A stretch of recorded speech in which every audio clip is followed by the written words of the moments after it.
I was involved briefly with a married man who believed he had the courage to leave his wife to be with me and to live his truth. This isn't the typical story of a married man promising to leave his wife for a secret lover. Rather, this is a story in part about a gay man who knew he was gay before he got married, but chose to marry a woman because he didn't know how to break free. Rocky and I met on a gay social media site 3 months after I returned to the East Coast to live, and just 11 months after he was married. At the time we met, he was living and working in Dubai as a contractor for the government on a military base, while his wife was stationed in Tallahassee, Florida, where they had a home. In one of the first messages he sent me, Rocky shared that he was married, but that he had regrets. He explained that he had come out to his mother and siblings when he was 18 years old. He sat them. To listen to more of One Thing for Certain, Two Things for Sure, a memoir continued, visit audible.com. One of the best parts of life is when you can admit the truth to yourself about yourself. Cyberspace is a world where one can become something he isn't, but everything he dares to be. I wasn't interested in getting attached to anyone, and I knew I wouldn't take anyone I met online seriously. I had multiple screen names to increase my chances of meeting someone attractive. The majority of the profiles noted HIV negative under status, but I knew better from the work I had done in the HIV community. I knew 1 out of 3 black gay men was positive. The messages I found in my inbox validated me in my depression. In some strange way, they reinforced that I was worthy and deserving. My days consisted of waking up and logging on to see how many messages had accrued overnight. Months passed before I got honest with my therapist about what was happening with me. And before I knew it, I heard myself say, I've been having sex with people I meet online. To listen to more of Words Never Spoken in Memoir, visit audible.com. Good day, thinkers, thought leaders, progressives, and dreamers. I'm Craig the Writer Stewart, and this is So Much to Say YouTube TV. These are my thoughts in my voice on black shit, white shit, gay shit, and everything in between. So Much to Say YouTube TV is the place that you come to learn and grow, because we discuss socially relevant things mixed with a splash of humor. If you know you have tissue paper feelings, this probably isn't the channel for you. But and however, since you're here, I just need for you to do 2 things. Hit the like button, make sure you hit the subscribe button, and turn on that little bell so that you get the notification every single time that I go live or upload something new. I'll see you soon. Bye. Hey! I got on my little truck driver hat. Do you see it? My girl down in Louisiana sent it to me. It's from a black-owned business. Now, you can't be buying stuff like this from white folks. Good day, thinkers, thought leaders, progressives, and dreamers. I'm Craig the Writer. Scott said the white folks been spelled out the whole word. Nigga. Hey, girl, hey boy, hey. Good day, thinkers, thought leaders, progressives, and dreamers. I'm Craig the Writer Stewart, and this is the Facebook and YouTube live versions of So Much to Say. These are my thoughts in my voice on black shit, white shit, gay shit, and everything in between. I am here in Martha Stewart's kitchen. Martha, say hello to the people. You started already. I'm not Martha, I'm Scott. Scott Martha Stewart. What's going on, people? Happy Friday. Happy Friday. So listen, I had intentions of doing a restaurant review, but I decided that... Oh, which one? I might be able to help you. Well, I usually go and just find like the Yelp reviews, the Google and the Yelp reviews for like different restaurants that are like local, and then I end up reading all of the 1 stars. we don't read the 5s. We read the 1 stars. What? Why exactly? Because they're funny. They're funny. They are fun. I've never seen that. Oh my God. Oh, you do it every Friday? I don't do it every Friday. I have, in fact, they've been on me because I haven't done it probably in about a month or so. But I have a playlist on my YouTube channel that says Google and Yelp restaurant reviews. But I think somebody emailed me and asked me if I to start incorporating like hotels. Let me turn this hat around because I can't really see because the brim is so long. At least on this camera, I can't. But at any rate, somebody was like, you should start doing like hotels. And I was like, oh, that's a thought too. So at any rate, do a lot of stuff. We can. So I'm over here at Scott's house, of course, which is right around the corner. Corner. And somebody just sent the little cash app through here for $5 Friday or Fine Nigga Friday. And thank you, Kim Tyler. but Scott makes homemade cookies. Yeah, if that ain't the gay Martha Stewart, I got a few gay Martha Stewarts in my life. Carlton, our friend Jeff. Now you guys haven't met. God. Yeah, you guys haven't met Jeff on the live. You've only met him up on Patreon. But Jeff is Martha Stewart too now. Actually, Jeff is Barefoot Contessa. Yeah, because Jeff comes over here with some craziness. Right, and be trying to cook and carry on. Yes, there are 232 people right now watching on the Friday, which isn't too bad. Please hit the like button, niece. Hit the subscribe button. I appreciate it. And thank you for those of you that are supporting the Goalie Gummy mission. Amen. My promo code is Craig the Writer Stewart. You should have brought me some of those because they were good. Oh, yeah, I should have brought you some because I got they extras. Were really good.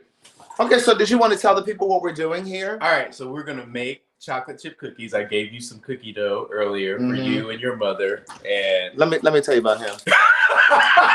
When I got over here, let me show you. But wait, we do not play. We do not play about our Tupperware because ours ain't really Tupperware. It's Rubbermaid. So that you guys know that I love my containers.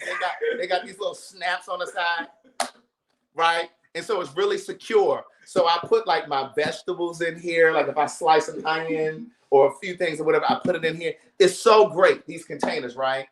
And I had these on my Amazon registry when you guys did my housewarming thing. And I love these. And then Elliot ended up bringing me some more. And Elliot brought me some. And then Elliot brought him some.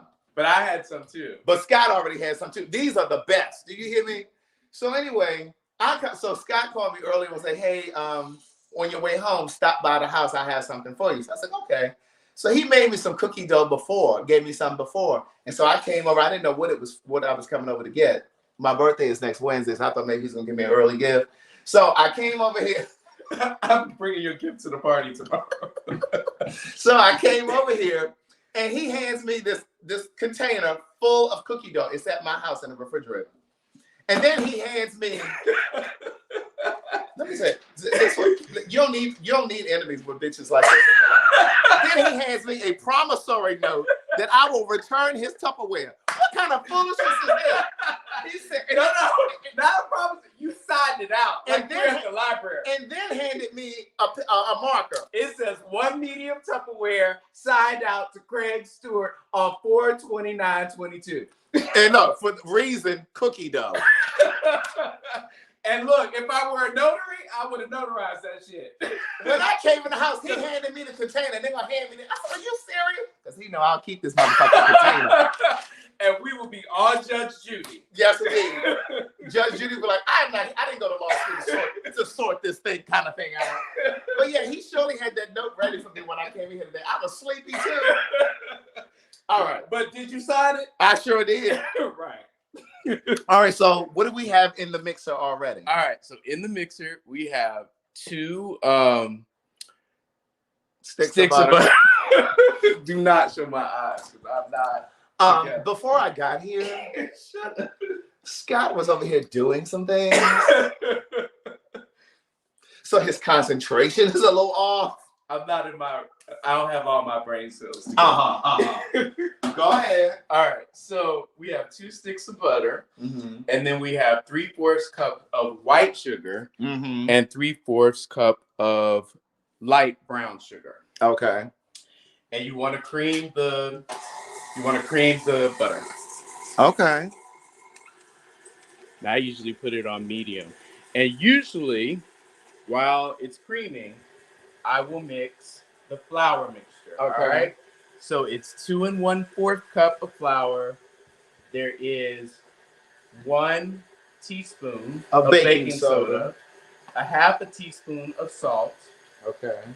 All right. So this is my secret ingredient. That's what you put in the dry mixture. Okay. All right. My secret ingredient is this: pure vanilla powder. I had never seen this until you showed me. Pure vanilla powder. And I'm going to tell you, it's not cheap.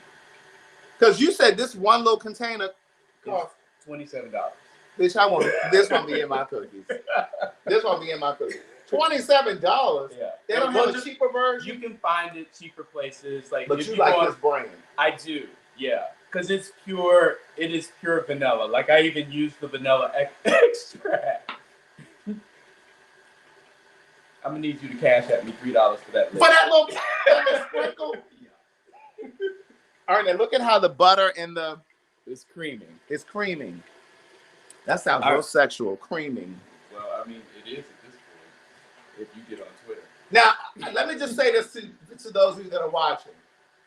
I'm not vegan. I am pescatarian. But even though I'm pescatarian, I don't typically eat regular butter, and y'all know I don't eat the eggs. Yeah. But I'm not going to be rude today. But you have eaten. I'm not about to say that. I have eaten his cookies before. Not these cookies, but these cookies that we're baking now. So I am going to eat the cookies today. So every now and then, like I say to you guys all the time, it's okay to cheat from time to time, right? Whatever your cheating is, right? For me, cheating would be eating dairy. No, wait, look. It's not okay to cheat if you're married or if you're in a committed relationship. I'm talking about cheating on your diet. Well, be specific. Okay. It's not okay to cheat in a relationship. Right. What I'm saying is it's okay to cheat on your diet sometimes. And some of y'all ain't never on no real serious controlled kind of diet plan. Some of y'all eating foolishness all day long, every day. But for those of us that are trying to eat clean and have a better quality of life, 1 teaspoon of this is vanilla extract. Now that's the vanilla extract. Now how much is their vanilla extract? Madagascar bourbon, pure vanilla extract. That shit sounds expensive too. It's like $20 some, $25, $28. It depends. So these on are $50 cookies, basically. Yeah. Like so, a friend of mine used to try to get me to sell them, and so I also put a whole vanilla bean in there. Like I scraped the pod and put the vanilla bean in there. Yeah. And that's like $10. Yeah, you need to move this cookie business up to the Hamptons. Okay? Because we can't afford this down here in Georgia. I ain't get no cocktail when I came in. Well, I mean, you know, I'm a little, would you like a little something else? Yeah, let me get me a little cocktail. Let me get a little something with a little, Alma said Nielsen Massey. Yes. That's the brand for the for the stuff. It's one of the best brands, she says. Yeah. For baking. For baking. Okay. Let me run over here and get this Saint Germain real quick, because I think I want a little Saint Germain and fresh basil. Okay. In my cocktail with a little vodka or something. It ain't that fresh on the backside. I'm gonna muddle it. All right. I'm gonna get it in. There's a frozen glass in the freezer. Martha Stewart. Frozen glasses in the freezer. Chill. Let me show y'all. The glasses are already frosted and chilled, niece. Okay. If you go to your friend's house and they ain't got no motherfucking frozen frosted glasses, pack your shit and leave. Okay. Because she don't give a fuck about how you drink. Okay. Now I ain't got no frozen glasses at my house. I'll be back. Let me get the Saint Germain. All right. So take the dry mixture, which is the 2 1/4 cup of flour, the baking powder, baking soda, the vanilla powder, and your salt, and mix it in with the wet mixture. And you can I usually just tap it in, or you just dump it in. It doesn't matter. It's gonna make dough. Either way. Let me bring this over here so y'all can see.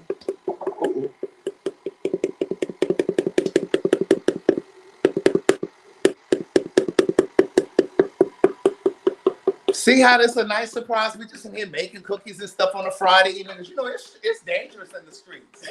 Sometimes you just got to stay your ass home, man. Sometimes you just need to stay home. Marie, come on over to the house. Come on over to the house. But yeah, sometimes you just got to sit in the house and just. Is this good vodka? It is good vodka, okay. But it's not a lot in there. Yeah, I just figured out since I'm gonna put some Saint Germain in it too. I figured that might be enough. And you know what else they make it that's really good is they make this stuff called Nika, Nikka. That sounds like Nika. It does. Like when I first saw it, that's what I was saying. That's in, yeah. And so they and it's Japanese bourbon, I think, and it tastes just like coffee. Really? It is. It's like the smoothest stuff I've ever tasted in my life. So this is haiku vodka. Yeah. But you're saying Nika is a bourbon? It's Japanese. No, I'm sorry. It's either Scotch or bourbon. One of the two. I think it's single malt Scotch, but it tastes just like coffee. And we're gonna get our single ice cube. You see, it's just one little round cube, one big round cube. All right, so I scrape the bowl just so all the dough goes back in here. And all the flour and stuff gets mixed in too. Where's your shaker? Downstairs. Over there? Yeah. I'll be back once again, people. And that it's not really downstairs, it's my den area. You walk down 2 steps. Downstairs. Right, yeah. Oh, is the muddler in there too, or is it over here? It's over here. Yeah, guys, so, while we're getting together our cookies, we're going to have a very in-depth interview. I'm going to put on my Hampton University journalist. Oh, you're going to interview? Yeah. We're going to have a conversation, but, I'm going to pull out my Connie Chung and Barbara Walters questions. So I take the whole package. I buy Ghirardelli. This is some high-ass cookies. Because Ghirardelli's is expensive, too. Are they? Hell yeah. That damn Ghirardelli's chocolate. Let me wash my hands. Semi-sweet chocolate chips. But you can like any chip. It doesn't matter. And I put the whole bag in. James color.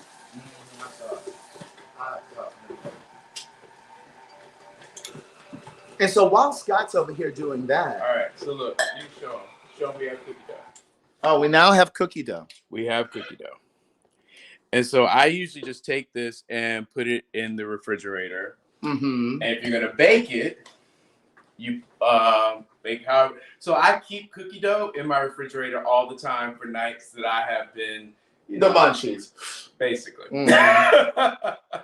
And I may just usually before I do anything, I will bake some cookies because I usually will be baked myself. So I usually just have a couple, and then I'll sit down and watch some TV and eat some cookies.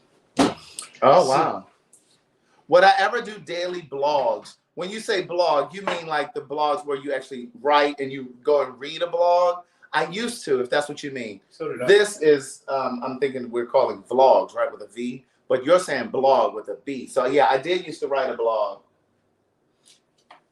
These are the cookies. These are the finished product. We did that little TV magic for y'all. Now, 11 minutes on 375. Y'all want some? That is good. So, all right. So, what are you gonna interview me about, or what are we gonna talk about? So you and I have something in common. Yes, we have a lot of things in common. Right. Give me 1 second. But you and I have depression in common. Yes. Right? Yeah. And like, how I say to you guys all the time that mine was more of a functional depression, not chemical. And how I share with you guys that mine wasn't where I was medicated, but I always say to you, if you need to be medicated, then by all means do that. My depression was connected to what I thought was a lack of movement in my career, my finances, residual stuff from a breakup, residual stuff from being gay, coming out and not really sitting in that and owning that. Because even though I was going to gay parties and gay functions and gay prides, and I was participating in gay sex and relationships and stuff like that, I still hadn't given myself permission to just be. Yeah. I was still secretly looking for validation, right? Yeah. And I was still secretly going into rooms, walking into rooms, wondering, well, who knows I'm gay? Do they care? Oh, really? Yeah, I used to wonder. Oh. Even though you were out? Even though I was out. Wow, that's interesting. And I've said so many times before, like there are a lot of guys that I've come in contact with in this community that appear like they're comfortable in their skin, they're okay being gay and all this other stuff, but they're not. Secretly, they're struggling. Yeah, they are. You know what I mean? So I just recognize that just because you go to gay pride and gay functions and you move in gay circles doesn't mean that you're okay with your sexuality. So my depression was connected to all of that, right? Well, and I mean, there's a lot you just said there in that, because a lot of times people will look at you, the exterior and all of the aesthetics and the appearances of things, and think that everything's okay.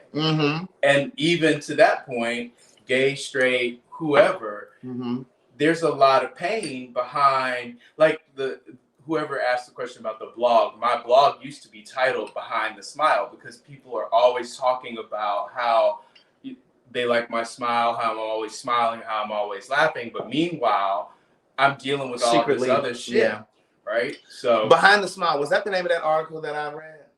I don't know. In Click Magazine? It's possible. So before I met Scott, I used to read it was a little gay magazine. Oh, Scott! It's okay. Why am I calling your name like it's your fault? I'm the one knocked the bottle over. Oh my God. And see, I call myself looking over at you. Hold on, let us clean up this little mess real quick. It's fine, I got it. Keep going. Sorry. No, you're good. So Scott used to write for this magazine, and I used to read the magazine. And it was called Click Magazine. It's no longer in print or production, I should say. No, they actually do the party sizzle in Miami. They do the party sizzle, right? So Scott used to write for this magazine, and I read this article, and it was called The Giggles. That's what it was called. It was called The Giggles. And was it? I don't know if it was called that, but I talked about it. You talked about it, yeah. I can't remember what the article was called, but he talked about the giggles. But I was using the giggles as a euphemism for something else. Right. You want to tell the story? No, I don't want to tell the story. You want me to tell it? I don't want to tell the story at all. Oh, you don't want to tell the story at all? Okay.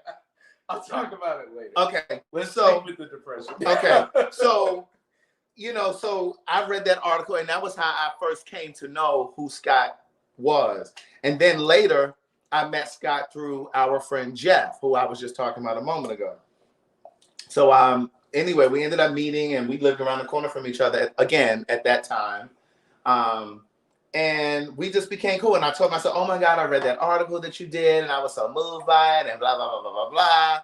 And at that time, I was calling myself a writer, but I hadn't published anything yet. I hadn't produced my stage play yet. Right.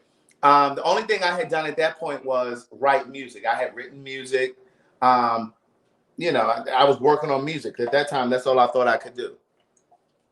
So anyway, go ahead and talk about what you want to talk about. I forgot. Oh, about my suicide attempt? No, you said your depression. And okay, so let's start with that. So when did you first experience depression? And like mine was connected to what I was saying. What do you think yours was? Mine was hormonal. Mine was chemical. So yours was chemical. And like testosterone, all of that. Because literally on my 13th birthday, I was depressed. Like my mom kept asking me if I wanted to have friends over, what I wanted to do, and I was like, I don't know. And I'm gonna get this lemonade. Oh, okay. What do you want? Lemon? Like fresh lemon or lime? No, because I need something. You got club soda or something? I do. It's so you see the eggs. Behind the eggs, there's some club soda, or it's tonic, not club soda. That works. Go ahead. And I was depressed, and so then, like, fast forward to my teenage years. My mother and I were having a disagreement about something, and I took a whole bottle of pills in front of my mother. I don't know if I ever told you. You never told me this, no. Yeah. And my mother flipped out. So she saw you. Yeah, because I took the whole bottle and just put them in my mouth and swallowed them. And so where was she? This is how dramatic I was. I can laugh about it now because it's funny to me. But I literally went in my bedroom and laid down. Oh, you were one of those children. So where, she was sitting on the couch or something? No, my mom was in the kitchen, and we were having a argument about something, and I was pissed, and I ran to my room, and I got the pills. Go ahead. I got the pills, and then went back to the kitchen, and I was like, I'm sick of this, and I took the pills and drank water and went and laid down. And what kind of pills were these? I don't remember that. I took the whole bottle. And so what did she do? She first stood there very calmly and just kind of looked and watched me do it. And then when I went and laid down, she came in my room and she was flipped out. She called her best friend who came over. She called a friend of the family's who was a doctor, and he told me I had to drink all this stuff, which she then made me drink. She didn't want to go to the emergency room because my parents are public people in the city where I grew up, and so she knew that it would have been in the newspaper if we had gone to the emergency room, and she didn't want to do that. So we took care of it at home, but I had to drink a whole bottle of, I want to say castor oil or something like that to counteract the pills. And it was a high drama. But so after that, my mom and dad made me go see a therapist. What do people say? What did they say? Oh, somebody said I had depression as a teen. I cut myself. Oh, wow. So I had to see a therapist, and I still wasn't clear about the depression because I still was having bouts of it where I would stay in my room for days on end, not talk to anybody, not come out of the room, not eat even. Do you think it was because you were gay? I really had no understanding of it. Okay. Even with the therapist, I had no understanding. Did you feel like you were gay at that time, or you knew? Oh yeah. I knew I was gay. I mean. But I also knew that it was something that my parents did not want for me. Because I had been somewhere, we were somewhere, and there were a lot of gay people. And my mother turned to her friend, and she was like, I've never seen so many sissies in my life. Ooh. And I'm sitting right there, and I'm like, and so meanwhile, I'm identifying with these people that she's talking about. And not really knowing what I'm identifying with in them. But yeah, it was odd. So it's so interesting because I think I've talked about this on here before. Specifically, those of you that are parents, you really have to be mindful of the kinds of conversations that you have around your kids, especially when you're talking about, oh, look at that big old sissy or that fat faggot or whatever you say. Because if your children are queer, LGBTQ plus, whatever letter they may identify as, they hear that. Yeah. And it makes it less likely for them to come and talk to you about I was 10. And I remember that like it was yesterday. Right. And so they're going to remember those kinds of things. And it makes it harder for them to come to you and talk to you about what they're feeling, what they're going through. And if they are struggling with their sexuality, your perspective can kind of push them into a darkness or a depression or, God forbid, a suicide. Yeah. I remember when I was a kid, I remember hearing, and I said this to my mother one day recently. I said, do you remember that day? It was my Aunt Gloria, my mom, and some other aunts and uncles. They were sitting on the front steps at my grandmother's house, my maternal grandmother's house. And I remember some of the kids were standing out there, and I remember this van was coming down the street. It was a white conversion van. Conversion? Oh. It was like a white, yeah. I thought you were talking about conversion therapy. Oh, no. And so this van was coming down the street, and there was a guy who was leaning out the window. He said, hey, and I don't remember what he said, but I remember him waving vigorously. And all of my aunts and uncles, everybody said, oh, hey, they waved. My mother was smoking, so that's why I did like this. They were waving or whatever. And I remember, I believe it was my mother who said, that big old sissy. I remember looking like, girl, I'm a sissy. No, I wasn't thinking that. But I remember her saying that. asked about it recently. When I say recently, I mean I literally asked her. Do you Probably remember it? no. I asked her in the past 6 months. And I didn't expect her to remember it. And that's the thing about when you hurt somebody's feelings or whatever, they don't remember it the way that you remember it. You know, and so my mother doesn't remember that either. Right. She remembers it wasn't the scenario. Important. She remembers all of the you know, all where we were. Right. She remembers all that stuff, but she doesn't remember saying that. Yeah, because it wasn't as important to them. Yeah. Right? Yeah. And so that's why when people come to me and say, well, Craig, I remember, you know, such and such happened and you said this and you hurt my feelings. And I'm like, well, I don't remember that. Like, but, you know, I apologize, you know. And if I said that. So if you have the interpersonal skills, you should probably say something in the moment. Right? Like if you're able to, like, so a friend of mine just told me recently, because I was having a conversation about somebody I'm dating, and she said to me, she's like, well, you know, Scott, you process things quickly. And everybody doesn't process things quickly. And so I get that. But if you do process things quickly and you have the articulation to say how you're feeling, you should say something in the moment. And just so you can hash it out right then and there. Don't stew in it. Don't take it home with you. That's right. Because then it festers. Right. And the person has moved on. They have. And then it becomes more amplified and you become more angry. Right. Because they moving along and they ain't said nothing about it. And you're thinking that they should have said something. Right. So that was the first time that you recognized or remember experiencing depression. Yeah. And then it got, as I got older, it got worse because I was unable to recognize what was triggering me and what was spinning me out of control, you know, because all it takes is one thought that you can't, that will turn into 10 thoughts. And then the next thing you know, you're in this hole that you can't get out of. Like you are just down and out. You have no energy for anything. So you have to just be mindful. Like I've learned what triggers me, and I've learned to allow myself to be sad or to be, you know, whatever. I don't allow myself to be self-deprecating or beat myself up or any of that crap, because that's just that's exhausting. But if you are thinking about or aware of the thoughts that are in your mind, like, and how they're coming at you, or the stories you're telling yourself. Like I posted something on Instagram the other day, like my Pilates instructor, I'm in Pilates a lot, and because there are exercises that we're doing with our core, and I have a ruptured Achilles on my left from playing tennis when I first moved to Los Angeles, a lot of times I say out loud, I can't. And it's my teacher, she'll say, you can. And so, and I have to shift myself. Reteach yourself. Yeah, right. I can do it.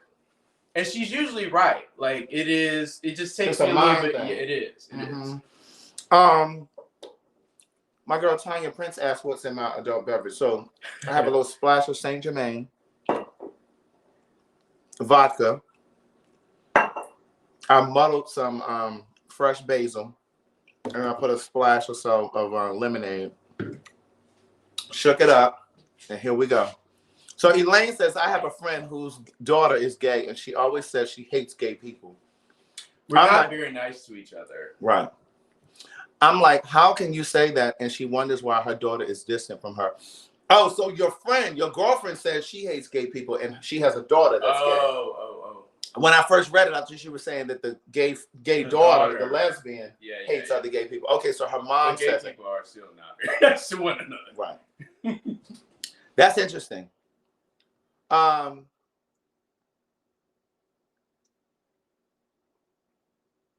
knocked over the Saint Germain. That was what I knocked over.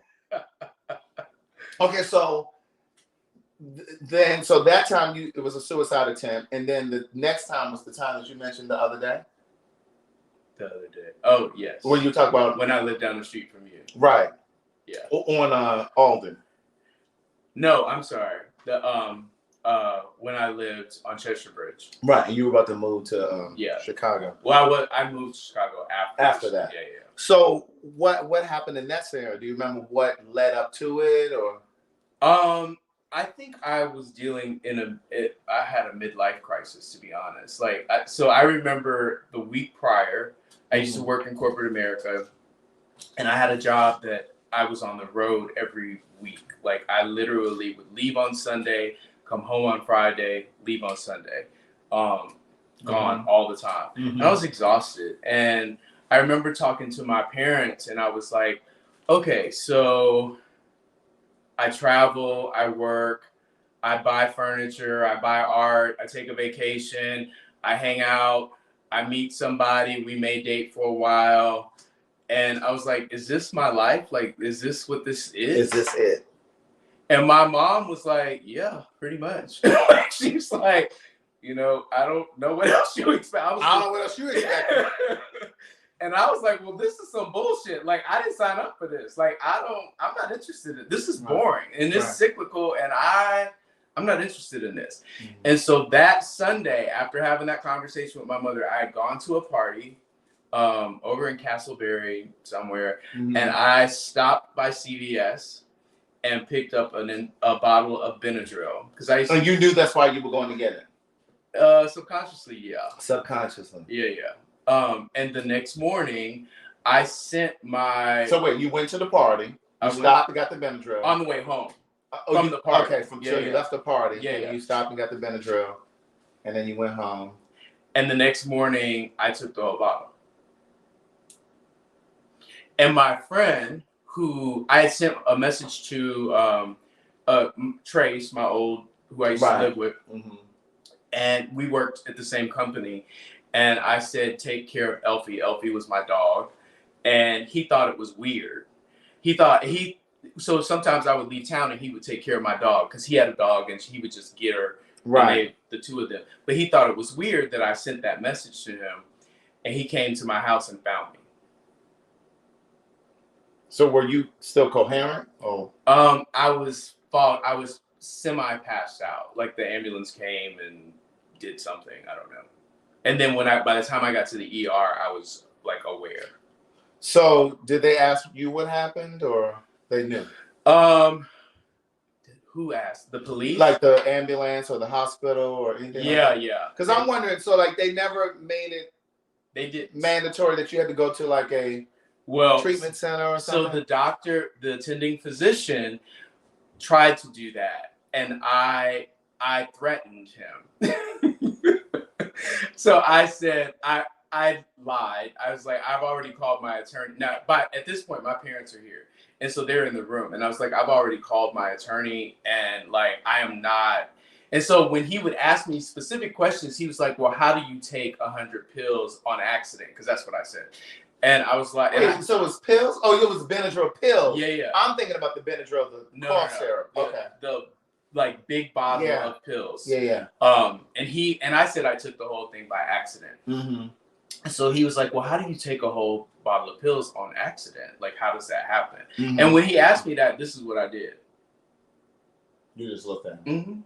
I just looked at him. So what are your parents saying at this point? Because now this is their second experience with you. My mother is crying. My father is just standing there biting his fingernails. And I don't really know. So the thing with my parents, my dad's an only child. My mother has two sisters that don't have children. So I don't think my parents had the skill set to deal with a gay child, let alone a child. Right. So I think they did the best they could with what they had, as most parents do. But, you know, I don't think that they were equipped for all this. So what is your mom saying at any point, whether it was in the hospital that day or the next day or whatever? Like, I'm so nervous and like, I just don't know. And like, is she saying anything like? No, she's not. Okay. So, it's a little hard for me to talk about. So the next day, so my parents took me home. I signed myself out at the hospital, AMA, which means against medical advice. I went home. My parents drove me home. And literally not even 24 hours later, my mother wakes me up. She's standing at the foot of my bed. It's like 8 o'clock in the morning. And she's standing there saying, well, your dad and I are going to head on home. And I'm looking, like, I sit up in my bed like, what? And so she's talking as if they had just been up for a leisurely visit. Yeah. And so they left. So looking back, what do you think that meant or was? Do you think she just didn't know what to do, what to say? I think because my mother, like me, is a control freak. Like she needs to control everything, and this was out of control. Out of her and control. She could not deal with it. And my dad, who he just is like a go along, get along. I don't think he's not equipped. Right. So they left, and I'm left there in my house by myself. And not even 24 hours. Right. Yeah. And so my friend Todd Green came when I told him that so first of all, Todd had come to the ER with me and sat in the ER like the entire time. And then we have a friend who's a doctor and he came to the ER. And so they sat there. And so when Todd found out my parents left, Todd was like, well, I'm gonna come stay with you. Like, cause now I'm worried, like you're in the house by yourself. Like, I'm gonna come stay with you. And what made me so angry with my mom and dad was when they get home, they proceed to call me every hour on the hour. And they could have just stayed here. I flipped the fuck out. I cursed my parents out from A to Z. And I am not and I don't condone that, being disrespectful of your parents. But I said, if you were so fucking concerned, should have kept your black ass here and not taken your ass home. Fuck you. Do not call me. Don't say shit to me. I don't want nothing to do with you. And hung the phone up. Right. So someone asked, do you still feel suicidal? And then the follow-up question that someone else asked is, after several attempts, what encouraged you to stop and live and see what life has to offer? Do I feel still... Great questions. Do I still feel suicidal? No, I do not. I have moments of darkness, right?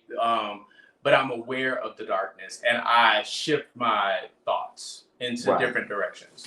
So I meditate now and I am very clear about my thoughts and I control them. I control my thoughts. I do take medication. I take Wellbutrin, which is in a low dose of Wellbutrin. I think it's like 10 milligrams or something. But what was the other question? So the other question was, after several attempts, what encouraged you to just stop and live and see what life has to offer? Oh, I said this before on a lot. So one of the things after that second suicide attempt, I realized that I have friends that care about me and it's my job to let them care about me. So I also don't keep things bottled up. I mean, clearly I've been on this talking about all kinds of shit. I don't keep things bottled up. I don't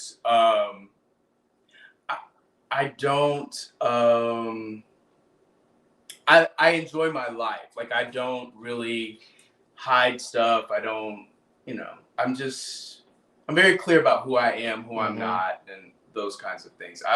I'm conscientious of my thoughts at all times because I know that one thought can turn into 10. Carlton says, hello. To me? He says, hello, daddy. That would be me. Oh, well, and Scott. Carlton.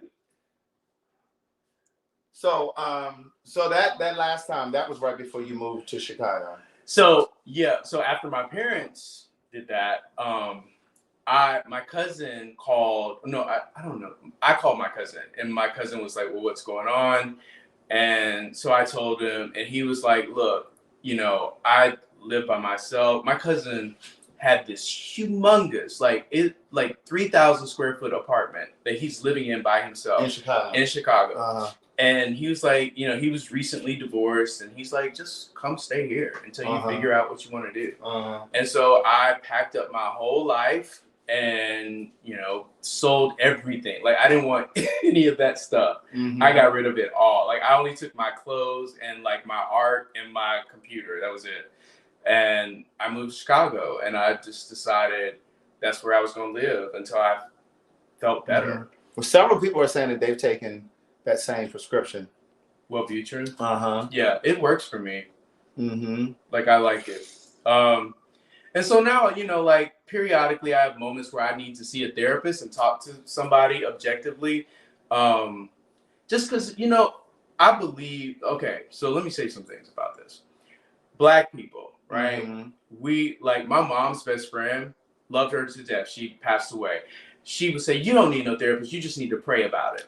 And see, black folks say that as if prayer is magic. Oh my God. I'm all for prayer. I'm all for prayer too. I pray all the time. But sometimes you need somebody to talk back and give you some answers, like some concrete shit. Right. A professional. Not the God in a professional, because I know he can move some things, but you know, like sometimes you need somebody to say some things back to you that are logical and something you can do and move forward in. Right. So, you know, I saw that, like, I found a therapist, and the other thing I'll say about a therapist is like dating. Mm-hmm. You can't just go sit down with anybody with the first and talk to somebody and think that y'all are gonna jive, because it doesn't work like that. Like, you have to look for a therapist like you got to look for a man or a woman or whatever you're into. Mm-hmm. So it's the same kind of thing. Right. Don't you agree? I definitely agree. I went to therapy for a while. Now, when I first started going, I was just bullshitting. I just wanted to get my check from Bell. What was I working for? Bell South. And it was just a part of my little gimmick to try to get my check because I didn't want to go back to work. Right. They were supplementing my income with disability. And then I was just starting, say it in the car, my greeting card business. And so I was like, well, I ain't going to work. Right. But then as I was in there playing my little charade, some stuff came out. What? Some stuff came out. And it was just like, she just asked me a question one day. And I was just like, and I just kind of fell right into it. And I just started talking to her more honestly. Yeah. About what I was going through, what I was feeling. And a lot of that stuff came up for me, which I later ended up writing in my first book. Because it was just, and I even talk about how I started going to that therapist and how stuff just started coming out. Because once you start, that shit just pours out of you. Right. And you realize, oh God, I really just needed this. Like, right. Like, I've been carrying this. And so sometimes, like, I haven't seen my therapist in over a year now, I think. But like, I'll go in there and just like unload on that sofa and be like, I got X, X, X, and Z going on. Right. And I'm sick of this shit or what, you know. So sometimes I use y'all for that now. Right. Like we did the other day. Right. And, but no, yeah, I went to therapy and I went for a while. I had a standing appointment on Tuesdays. Every Tuesday? Tuesday and Tuesday. I had a standing appointment. But yeah, it definitely helps. Cherie said, never thought I would need therapy, but it helps. But yeah, it's definitely true. And I'm trying to think, was there something else? So I'll say something about therapy. So, because, you know, the thing is, sometimes you just need an objective opinion from someone who has no investment in the outcome whatsoever. Right. Because even your friends that love you to death, they have an investment in the outcome. Yeah. Be it the good of you. And sometimes they are just telling you stuff because they want the best for you. But it may not be what's really the best thing for you. Exactly. I agree. Tanny says, I have a standing appointment Tuesdays at 4. Okay, yeah, therapy definitely helps. Shauna said twice a week for me during COVID when I was isolated. Yeah. For me, like that COVID thing, and so I've always worked from home, and I didn't really, like, it did impact me. And I wasn't even aware. And I looked up and I was in a depression. I was like, what the, like, how the fuck did I get here? Yeah. And then I wasn't even getting dressed. Like, I was not getting dressed. I wasn't leaving the house. Instacart was coming to everything was coming to my door. Right. And I was like, because you didn't want to be out. Something's not right. And I told my therapist, and he was like, you're depressed. I was just going to ask you, how did your depression show up? Because for me, because I think people have ideas of what they think depression is or what it looks like. And it shows up differently for everybody. There are a lot of things that may be in common, but for some people, it may show up differently. Yeah. For me, I just wanted to be in the house all of the time. I was sleeping a lot. Yeah. Masturbating.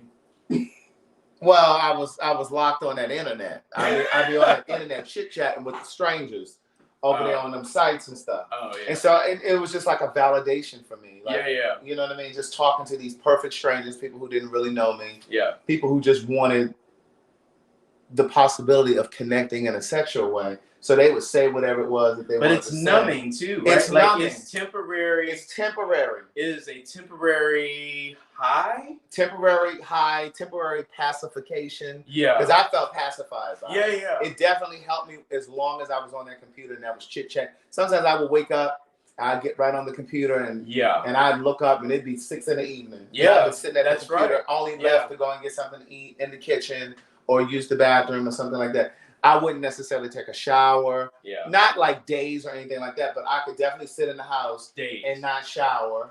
Or I would not brush my teeth till 6, 7 o'clock at night. I done sat in the house. I'm like, damn, I ain't brushed my teeth yet. Yeah. You know, it just, you know, I didn't care if I walked around with my facial hair growing in, and I just wasn't manicured. Yeah. You know, all of that stuff just went out the window. What's funny is, like you guys said the other night, like, I'm not a good actor, even though you call me actress, but I'm not a good actor. Mm-hmm. And so I thought I did a good job of masking, because I could be in a depressed state and still be out at a party smiling, but I'm not good at really hiding what's going on with me. Like, I don't have a poker face at all. Mm-hmm, like, people can read my face. They can usually, like, if you know me well, when I answer the phone, most of my close friends will say, "What's wrong?" Like, I can just say hello, and my friends will say, like, my one friend, she'll say, "Who has you irritated?" Or she'll say, "What's wrong?" Like, "What's the matter?" Like, my mom, like, a lot of people know the tone of voice, my intonation. Right. So if you're listening to your friends, you should know, like, or family members or whoever, like the people that you're close to, and you know those kinds of things. Those are signals, like, that something's not right. High functioning depression. Yeah. That's what I think mine was for sure.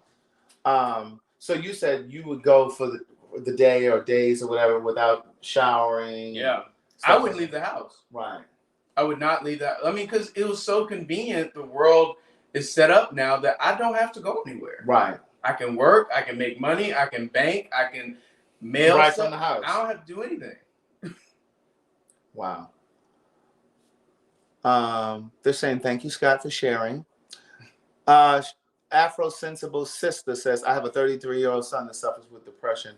He can call me at any hour to talk. I know that I have saved his life. Wow. Yeah. Wow. And just to, like, follow up. So it was a year before I spoke to my parents again. And oh, wow. And then we finally spoke, and they apologized to me. But in that year, had they still been trying to call and get in touch with you? Maybe. I don't know. I've kind of blocked some of that because I was dealing with my own shit, right? Like, I was trying to figure my own way out of this hole. And I do remember my mom came to visit me in Chicago, and then I subsequently ended up moving to Los Angeles, and I needed to borrow some money to move there. So I asked my parents for now, how you gonna not speak to these? How you gonna not speak to these people for a year? By the way, I'm moving to Los Angeles. You can send me a few dollars. Send a bitch a few dollars. Not a few. Right. Like 5,000. Right. Okay, so Tom TV says, these are things I do now. I may be going through waves of depression. It's possible. It's very possible. It's possible. If you're avoiding your life, or you're, like, staying in the house, just not participating, and you have friendships that are being neglected, and there's nothing wrong with doing that. Like, I mean, because some of it can be self-care, right? But some of it, like, if you're doing it days on end, you might be depressed. You might want to talk to somebody. At a minimum, reach out to your friends. Wow. So then you moved to LA. And did you still have, like, the bouts with depression? It's hard to be depressed in Los Angeles. Yeah. Because the sun is shining all the damn time. Right. So, and that was really one of my motivations, because that damn cold Chicago, like, was biting my ass. And first of all, and the winters were long and brutal. And Chicago is a very gray city at certain times of the year. Yeah, right. You know, because it gets really, really cold, bitter cold. Right. And so that can kind of... Yeah. That was one of the reasons, even though I'm from Maryland, that was one of the reasons why I wanted to leave Maryland, too, because it's such a gray city. Baltimore. It's such a gray city. Yeah. And I was just like, oh no, I got to get, even on like a spring day, it still could be kind of overcast. And I was like, oh no, I don't. Whereas even here, like, so on a cold day, the sun is still shining. Like, it can be 30 degrees, but and the sun is bright here. Yeah, but it was difficult for me to be depressed in Los Angeles. Like, people are out doing stuff. You know, the sun is always shining. Right. When it rains, it's only for a minute. So someone says, can you effectively decide after your first meeting with the therapist if they are not for you? How many times should you go before deciding? I think that's up to you. Like, I think so I rely heavily on my intuition because I really just believe that's God speaking to me. Mm-hmm. You know, and some people just call it energy or whatever, but I believe that is the God in me telling me this isn't for you. Yeah. But I think that, okay, I'll give you an example. When I first moved to Chicago, I saw this therapist, and he could never meet me during the day. It was always night. It was always a weird time, like 7 o'clock at night. Well, who was that? My first therapist when I moved to Chicago. And when I would go, he would never take notes. He always would just sit there. And that was like a flag for me. I'm like, okay, you're not remembering anything that we talked about. You're not reviewing anything. So it felt weird to me. And so around the second or third session, I was like, I'm not going back to him. So, and by that time I had made some friends, and I was asking around, like, if anybody knew. So I have some parameters around my therapist. Like, they need to be Black and gay. Listen here. Or at least gay. Black is definitely important. Right. But for me, I want a Black gay therapist, but they are like a needle in a haystack. Yes. A Black gay man therapist, that's another factor. But at least Black and gay, or at a minimum, I'll take gay. Well, here's the thing. It's interesting because that's part of the reason why Taraji started this nonprofit that she has. Is named after her father. I can't remember what the name of the organization is. But the reason that she started was to pair people of color, Black people in particular, with Black therapists. Right. Because it's really hard to find. Yeah. But what's interesting is I personally think that as people of color, whether you're Hispanic or Black or whatever, but in particular, Black people, it's important to have Black therapists because sometimes, even if you have a really, really good therapist that happens to be white, there are going to be some things that they just can't relate to. Their perspective is skewed. Yeah, their perspective is going to be different. And I've had to check a couple of them. Really? And they don't buck up or, get defensive. They understand. And as gay men, they have just taken it in. And because I'll say, that's how you view the world. That has not been my experience with the world. So, and while I respect that, I have a different lens. So, and you need to respect that. And so they have an aha moment, like, okay, this is not a skill set I have. I can offer Scott right now. Because, for example, if you're a Black woman and you're going to a white female therapist, let's just say you feel more comfortable going to a woman, she can't talk to you about how you feel when you go to work with your Black hair. Right. You know what I'm saying? Somebody wanting to can I touch your hair? Yeah. or there are color issues going on at your job, at your workplace. How is she really? I think she can give you some advice to a point. Right. So that's my thing. And then, or if you're frustrated about the ills of the world, like all these unarmed Black people getting shot down and killed, or you got anxiety around being stopped by the police, or like, how is this white lady or white man gonna really be able to anchor you? That's right. So that's my thought. Now, if you can get what you need out of it, if you're just going for, I don't know, maybe a relationship therapy or counseling, maybe that can kind of work. Or solely your depression. So a lot of recently, my therapist here in Atlanta, he's also a pastor. He's white and he's gay, but he's also a pastor. So I liked that spirituality component, right? And he's a pastor of a church that is very heavily involved in Black Lives Matter, right? So while he couldn't fully relate, and that was a part of my depression, like the state of the world and what's going on with all this civil unrest and all this injustice and all this just stuff that weighs on you, just taking in the news of the world, like right. He could relate to that as in totality, right? Like not the specific aspects. Right. Someone just asked, do you have any links or suggestions for places? I'm in LA looking for a Black queer therapist. Here's what I would suggest. I just Googled Taraji's organization because, again, part of what they do is try to pair you with Black therapists.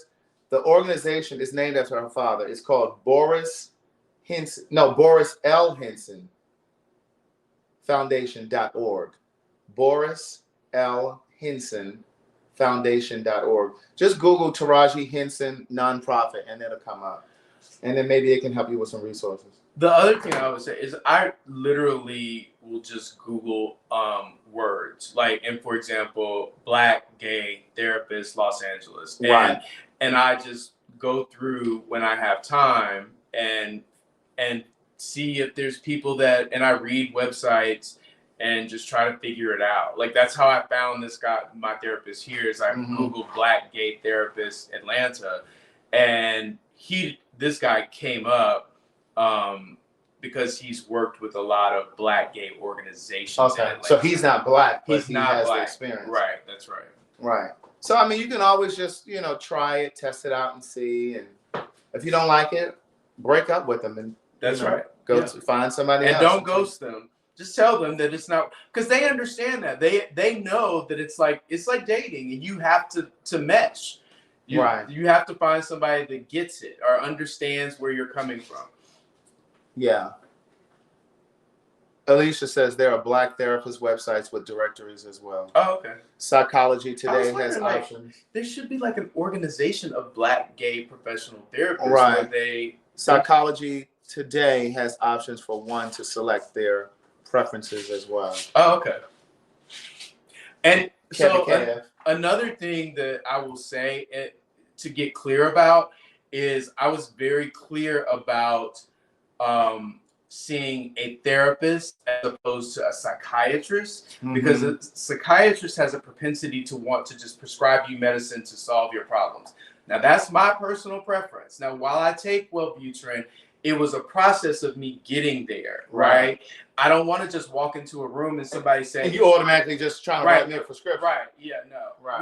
We need to talk about some shit. Right, because you just start Yeah, because I may not need that, right? And here you got something floating through my bloodstream. And here's this. I think it's important for me to mention this. I mentioned that I was going to therapy too.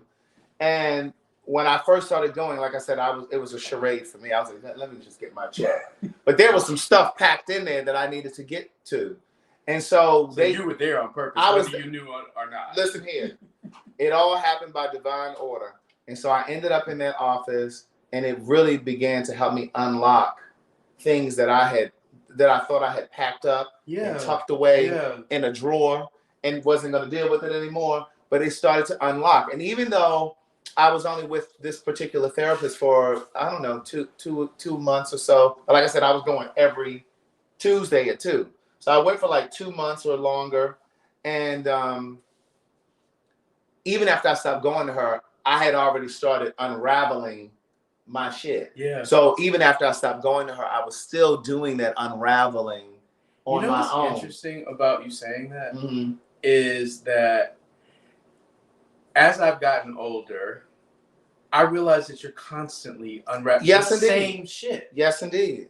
The same stuff. Like even the stuff you think you have packed up, and it's like, okay, I'm done with this. I'm gonna put this on this shelf. And this is why I said to you guys, I love that Viola Davis book, because she talks about that. She talks about being that, I think she says 6-year-old or 8-year-old little Viola who had to pass the baton to the 13-year-old Viola, who had to then turn it and pass it to the 24-year-old Viola. Yeah. Then that person had to turn it to the 38-year-old Viola. She said, and now at 56, I now have the baton. Yeah. And it's true. Yeah. You are constantly healing. Constantly evolving, constantly unlocking, constantly unraveling the things that you needed in your 20s. God damn it, why am I knocking shit over? Craig cannot come over my house anymore. You're constantly... That was water this time. That was water this time. You're constantly unlocking things. And so the things that you needed in your 20s are very different from the things you need in your 30s. The things you need in your 30s are very different from what you need in your 40s and so forth. You know? And you got to be open to... Oh, wait. Get the promissory note, because I need that. I almost wet this up. Yeah, and so it's like you're constantly growing and evolving. And that's why, you know, at times when you're in a relationship with somebody, how you can grow apart, because you're constantly evolving, right? And you may not be growing, and you may not be growing together. Hopefully, you're constantly evolving, because some people are. Because that's what life is. Life is really about you constantly evolving. But if you're in a depression, you're stagnant. Like you're not evolving. Like you're stuck, right? Like you can't even move, really. Yeah, it's her voice on audio, and she kills it. She let me think that I might need to go back and re-record my audio book. But no, she did. The book is good. It's a very, very good book. And the other thing is that she says in the book is, the other thing that I've realized while listening to the book is the issues that were that she was running from and dealing with as a child. She was still trying to heal that stuff at 24 and 30. And as I was listening, I'm like, she ain't got over there yet? No. Like, it's like, you got to keep doing your work. That's right. You got to keep doing your always. You always got to keep doing your work. So that was really important. One of the things that I picked up out of that book. Like, I really thought it was a great read. When it ended, I was like, oh, that's it? I didn't know it was even over. When she was like, okay, credits. I was like, what? Credits? I was like, that's it?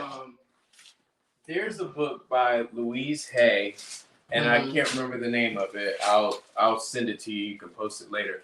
But it's an audio book also, and it talks about one of the hardest things, or one of the biggest triggers in an adult comes from our childhood. And so we spend most of our adult lives trying to heal traumas of our childhood. Well, let me tell you what Iyanla Vanzant said. Iyanla Vanzant, I believe, is who said this. She said, being an adult is really about healing childhood trauma. Yeah. That's exactly what, and she may have gotten it from that book. Because that sounded very similar. Because Louise Hay died, so Louise Hay is like a... You know what, I think that is where it's from. She got that. And so, you know the movie or the Netflix thing, Heartstopper? Yeah. I realized one of the reasons why I find it so endearing and why I've watched it so many times. How many times have you watched it? I watched it again today. So he has watched this series that I've at least 4 or 5 times.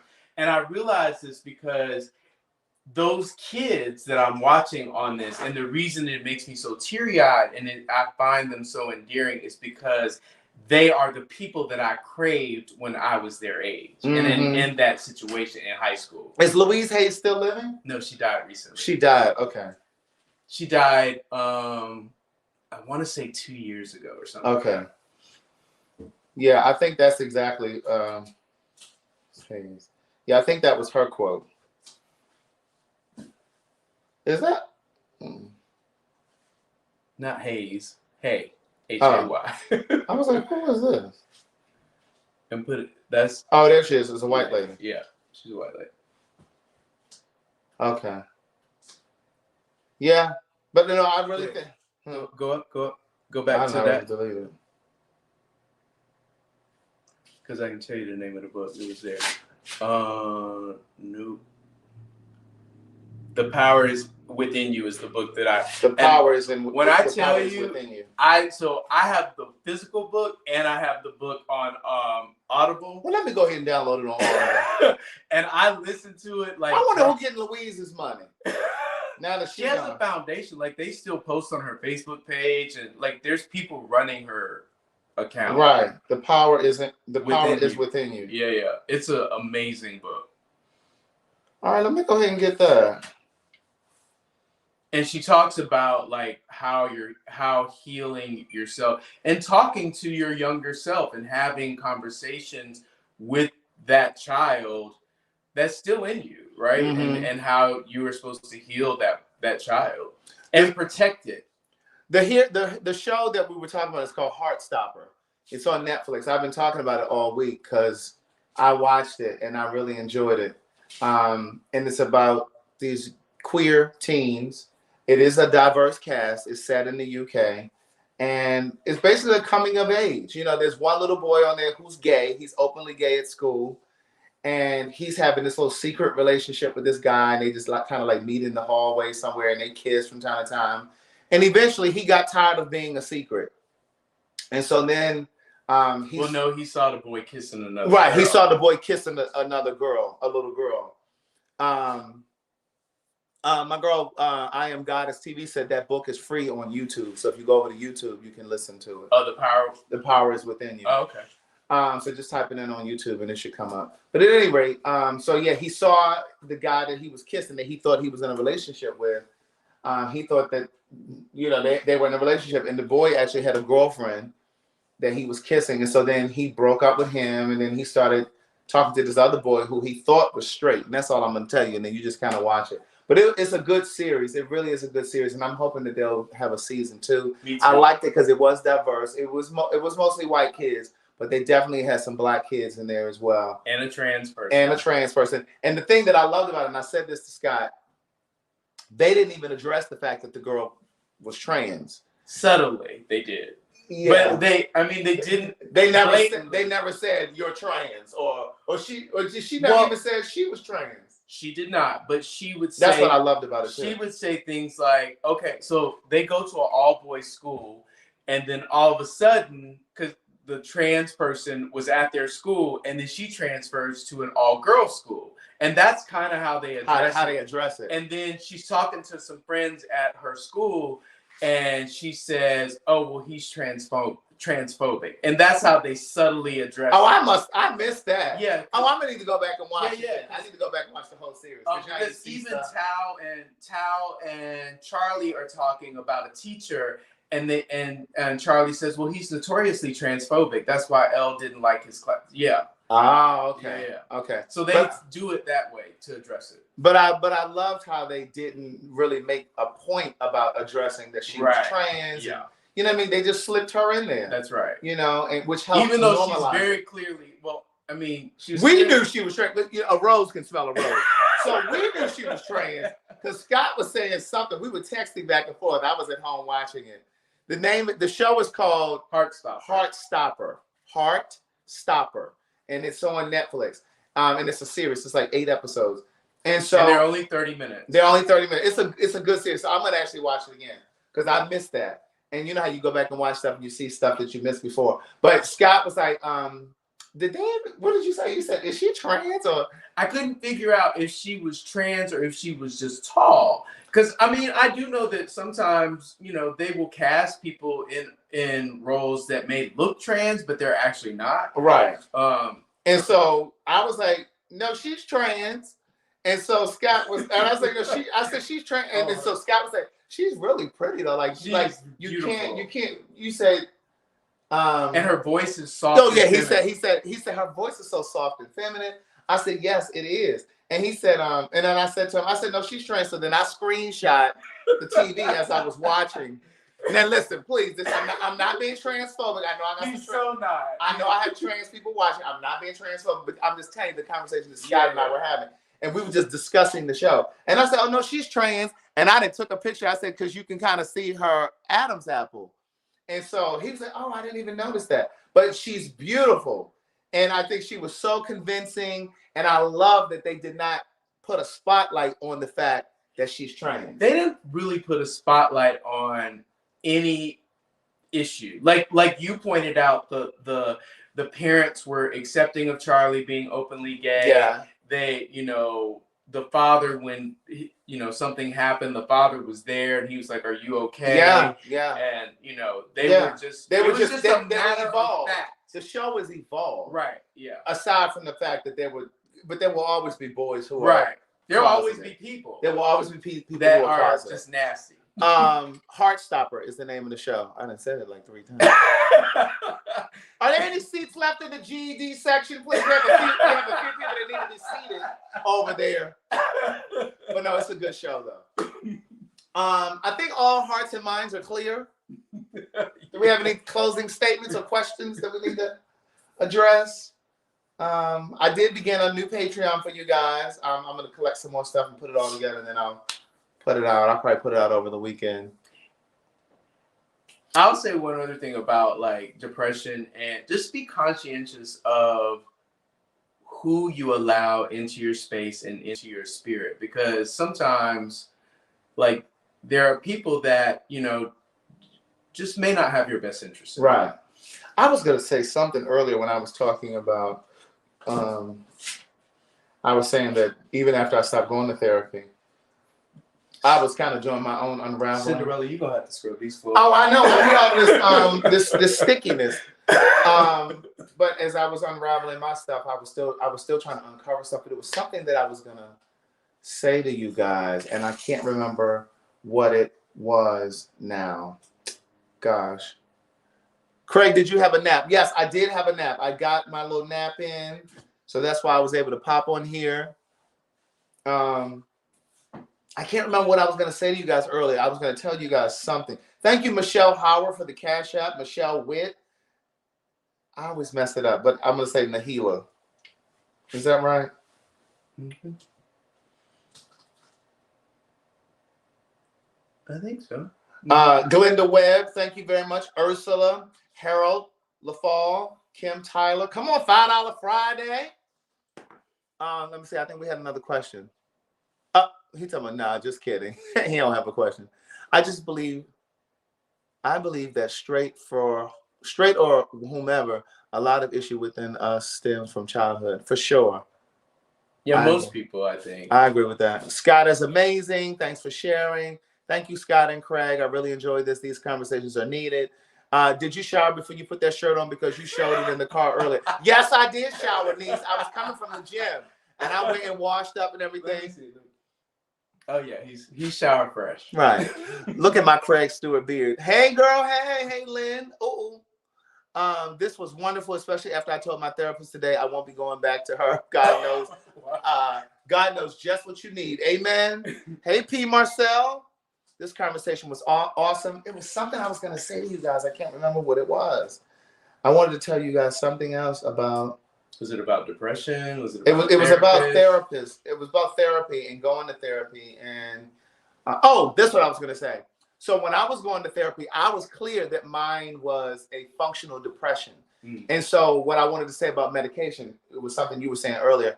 Don't have them force you onto something. That's right. You understand what I'm saying? Like if you're clear and you understand what's happening and you're processing it and you just need to unpack and unload, then do that. Try that first before they start throwing you on some damn medication. Well, even if you, like, let's say you aren't clear, right? Right. And you do, and you are on the fence, and maybe you're open to medication. Right. Still just don't say yes. Like, I Ask think questions.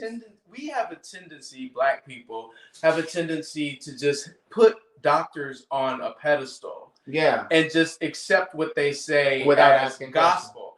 Right. And I don't do that. Like my doctor knows, like, you're not about to just write me a prescription and I'm gonna go out and get it filled. Right. No, fuck that. Like I'm coming home, I'm getting on my computer, I'm gonna research the side effects. And then I'm gonna come back and let you know what I'm gonna do. Like, because here's the thing. Nobody can tell me about my body. Absolutely. We can consult. Right. But I get up with this body every day. Right. And I know what's going on with my body because I'm paying attention to what's going in it and what's coming out of it. So we can talk about it, but I'm not just going to accept what you say because you went to school for 8 years and got a degree. Like that's, I mean, a lot of medicine is common sense. Right. So I was saying earlier, somebody asked, what does depression feel like? I said earlier, it depends on everybody. Everybody is different. Like for me, and so let me just say this too. The way that I explain depression, and I can't speak for a chemical depression. I can only speak for mine, which was no, I'm just trying to show the distinction. I can only speak for a functional depression, right? Because again, mine was Mine was connected to things happening or a lack of things happening in my life, right?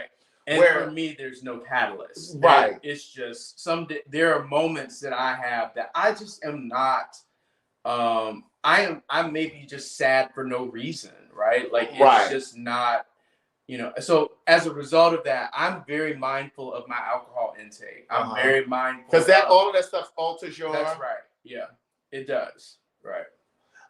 So with that being said, for me, when I think about depression and how I try to explain it, for me, it was like my brain was just exhausted. Yeah. My brain was tired. I was tired of thinking. I was tired of trying to think my way out of circumstances and situations. And I was tired of processing. It was like a mental exhaustion.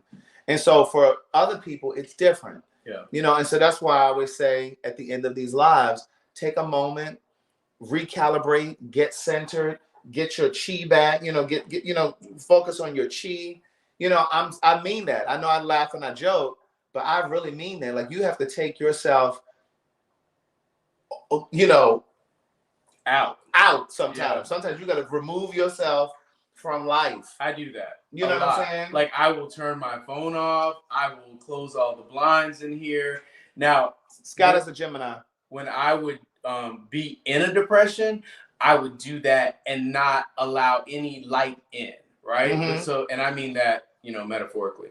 But I think that you have to have some light in the darkness, right? Because otherwise you're just going to be in darkness. That's right. And you got to get to the light and take care of yourself. But I turn my phone off. I don't, I just kind of go within for a minute and then I come out but because I suffer from depression, I'm very intentional with the time frame. Now, right? Yeah. Like I only allow myself 24 hours. What I tell y'all, I get 3.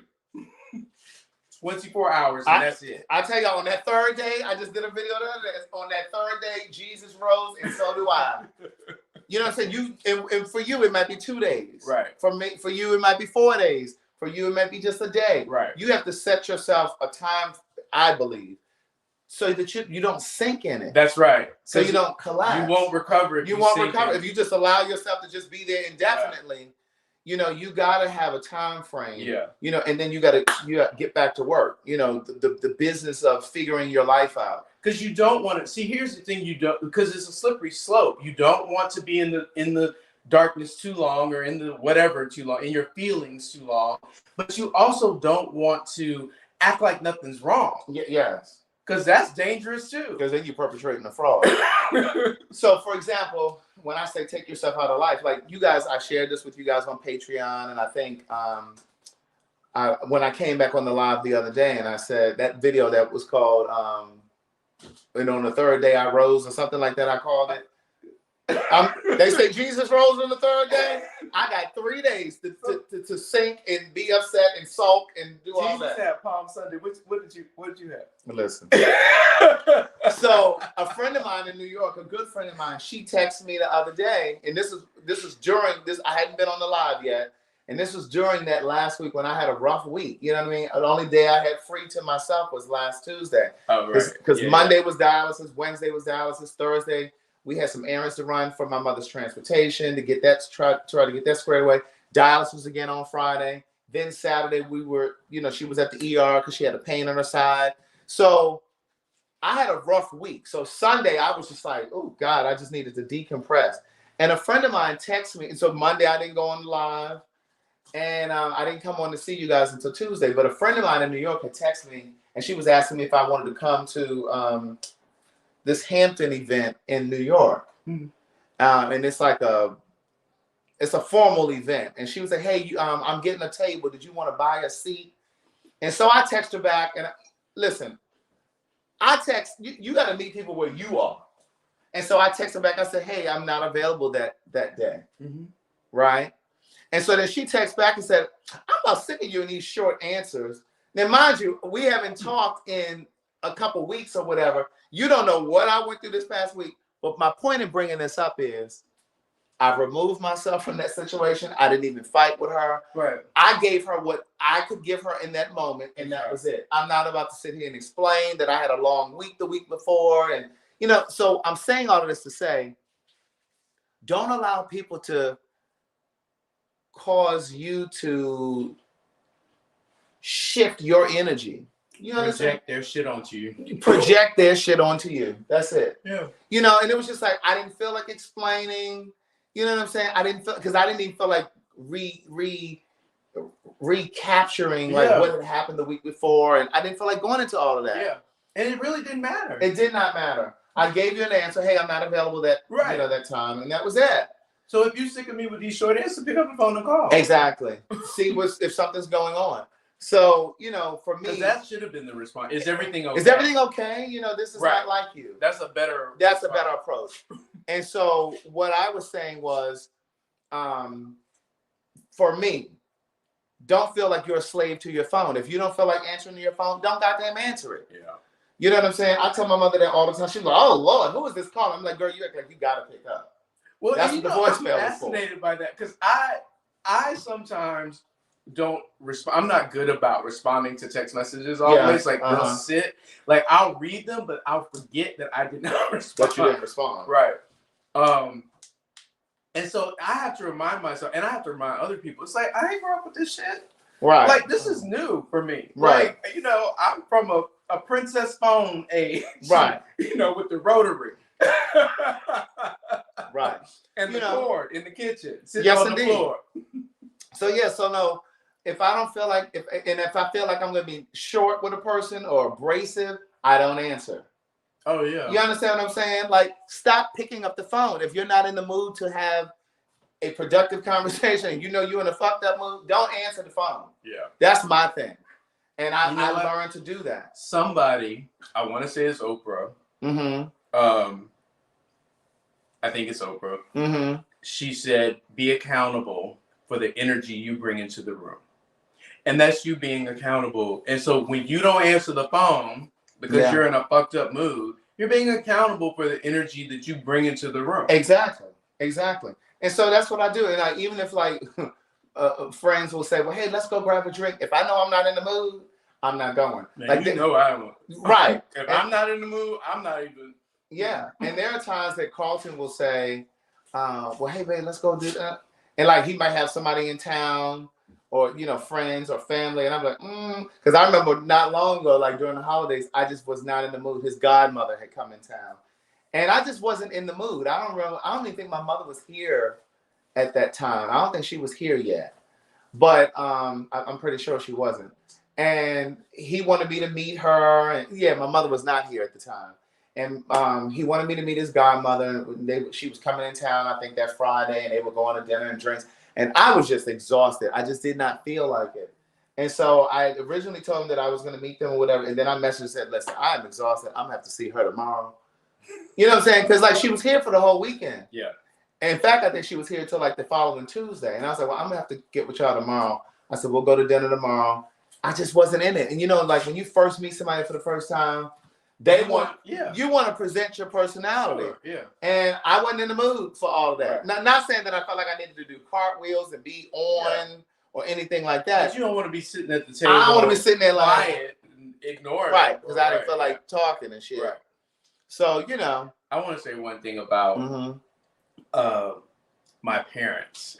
Because I don't want to leave it like that. Yeah, because my parents are great people. Like I think that my parents are flawed, and I don't think I knew that until I became an adult and saw them as flawed humans.